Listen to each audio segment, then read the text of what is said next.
আওয়ামী লীগ যেভাবে বলতো Ilias, Hossain, Pinaki Bhattacharya respected, Kanak Sarwar, doctor Kanak Sarwar, এরা দেশের ভাবমূর্তি নষ্ট করছে, বিএনপির একটি অংশ এইভাবে বলছে এখন। তাহলে বিএনপির সবাই না, উপরের স্তরের একটি অংশ বলছে, মির্জা আব্বাস টাব্বাস। তাহলে এরা আওয়ামী লীগের সাথে মিলে গেছে মেন্টালিটি, প্রায় মিলছে না? কিন্তু দেখেন, আপনাদের মনে আছে 2018 সালে ইলিয়াস হোসাইন ইসকন নিয়ে যখন প্রথম রিপোর্ট করে, অনেক এলিট লোক হাসাহাসি করছে। কিন্তু দেখেন 7 বছর পরে আইসা প্রমাণিত হলো ইলিয়াস ইসকন নিয়ে যে অনুসন্ধান করেছে তা সঠিক, সত্য। এই ইলিয়াস হোসাইন আরও অনেক রিপোর্ট করেছে, মিডিয়া নিয়ে রিপোর্ট করেছে, সত্য প্রমাণিত হয়েছে। গুম খুন নিয়ে নিউজ করেছে, এগুলো সত্য প্রমাণিত হয়েছে না? হয়েছে।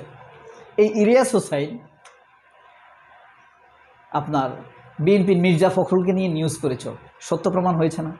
ইলিয়াস হোসাইন প্রথম হেফাজত নিয়ে সোচ্চার হয়েছে। ইলিয়াস হোসাইন এই 5ই আগস্টের বিপ্লবের পর বলেছে যে সেনাবাহিনী কিন্তু হাসিনার লেসপেন্সারি করছে এখন কি সত্য প্রমাণিত হয়েছে না? হয়েছে। কনক সারোয়ার বারবার বলেছে সেনাবাহিনীর ভিতরে যেসব অপরাধীরা আছে তাদেরকে সাসপেন্ড করে শাস্তির আওতায় আনো। দেখেন, তারা কিন্তু, আপনি যদি অপরাধীকে শাস্তি দিতে না পারেন, সেই অপরাধী আপনাকে অপরাধী বানিয়ে আপনার বিচার করবে। দেখবেন জামায়াতের আবার বিচার করবে, আবারও বিচার করবে। এদেশের সুপা আওয়ামী লীগেরা বা আওয়ামী লীগ যদি ফিরে আসে 40 বছর পরে, স্বাধীনতার কথা বলে যেরকম 40 বছর পরে করছে, ঠিক আবার বিচার করবে। কারণ আপনি অপরাধের শাস্তি দিতে পারেন নাই। অযোগ্য বিচারক শাস্তিযোগ্য, অযোগ্য বিচারক শাস্তিযোগ্য। আপনার সুযোগ ছিল ন্যায় বিচার করার, ন্যায় বিচার প্রতিষ্ঠা করার, আপনি ন্যায় বিচার প্রতিষ্ঠা করেন নাই। তাহলে আপনাকে শাস্তির মুখোমুখি হতে হবে।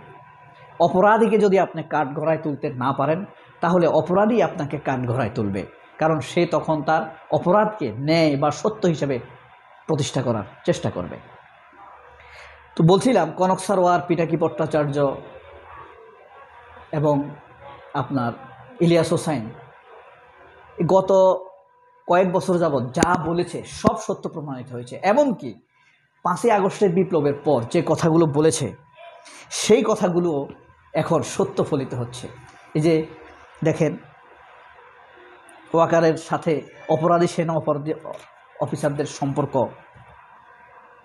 তারপরে তারা ওয়াকারকে বিব্রত করার চেষ্টা করবে, তারা হাসিনার সাথে যোগাযোগ করবে, তারা অপরাধীদেরকে পালিয়ে যেতে সহযোগিতা করবে, তারাই আওয়ামী লীগের অপরাধীদেরকে ধরে রাখবে, তারাই 72 সংবিধান সংস্কারে অথবা পুনর্লেখন করতে বাধা দিবে।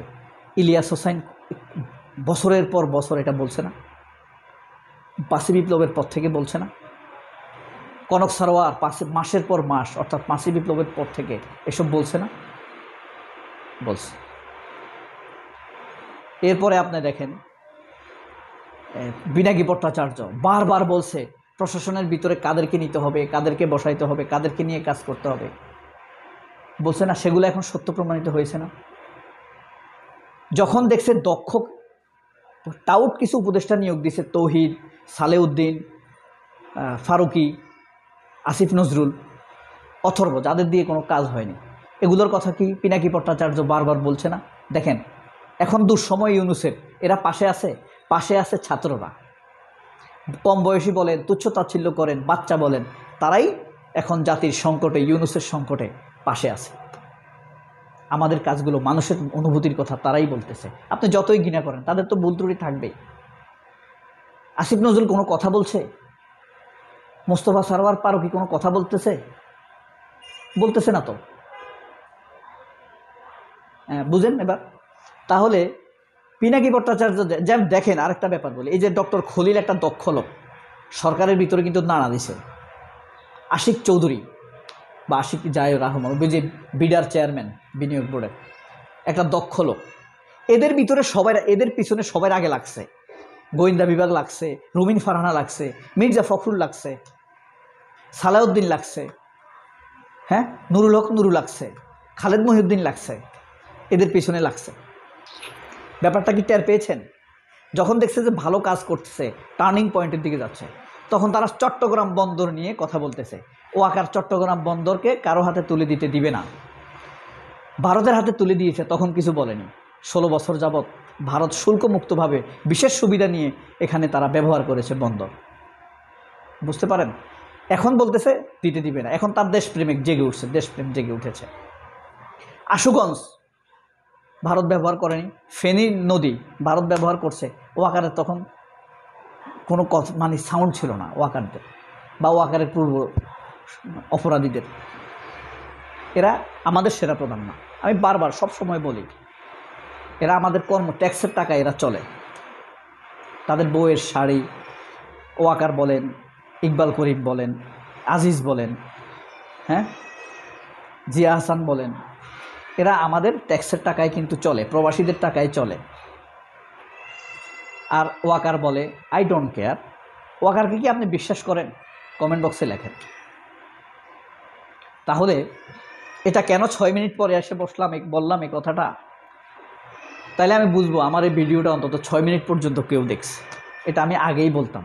আর হ্যাঁ, সুযোগ থাকলে আমার চ্যানেলটা লাইক করবেন, সাবস্ক্রাইব করবেন, শেয়ার করবেন, আপনার কাছে যদি আমার কথাগুলো ভালো লেগে থাকে।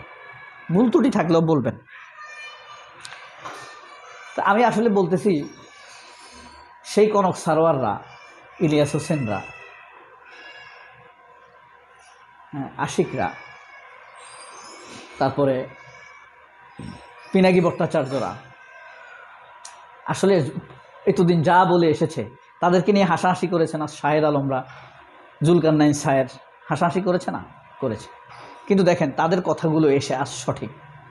কোনখান থেকে ইউনূসের উপর আঘাত আসবে, ইউনূসের দুর্বলতা কি, কোন কোন পয়েন্টে ইউনূসকে ঘায়েল করার চেষ্টা করবে, ইউনূসের ঘায়ে সেনাবাহিনী বসার চেষ্টা করবে, কোথায় ইউনূসের মৃত্যু ঝুঁকি আছে, এসব নিয়ে কিন্তু বহু আগ থেকে এই 3 দেশপ্রেমিক কনক সারোয়ার, ইলিয়াস হোসেন, তারপরে পিনাকি ভট্টাচার্য বলে আসছে।